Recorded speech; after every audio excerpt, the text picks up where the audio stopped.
Now, there are many challenges to being a GI doctor. Physically, it can be difficult to actually do a scope and get all the way through the colon. Medically, it can be very challenging to treat Crohn's or ulcerative colitis, deciding which medication is going to be best for a patient. But emotionally and almost diplomatically, I think one of the hardest parts of being a GI doctor is how to convey results from an endoscopy to a patient as they're waking up. Specifically, if I'm concerned that someone has cancer. Now, obviously, telling someone they have cancer is very challenging and is a part of many different specialties. But what's particularly challenging about being a GI doctor is there's often a case where I might encounter, let's say, a mass or a nodule or a growth that I'm seeing in the stomach or in the colon or in the rectum, for example. And even though I don't have a ton of experience in GI, I've been doing this for 3.5 years at this point, and I can have a decent idea of whether I think something is going to be cancer or not.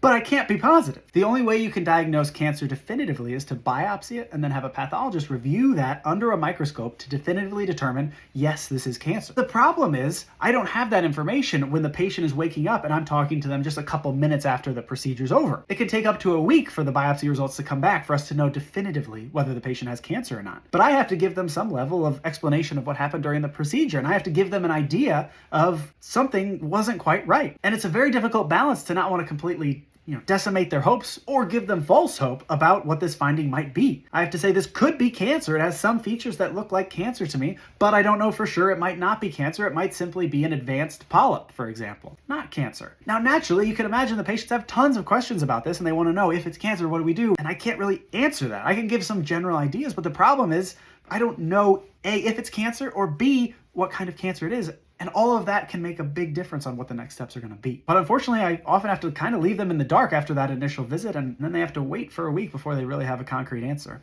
It's not an easy position for me, and certainly not an easy position for the patient to be in.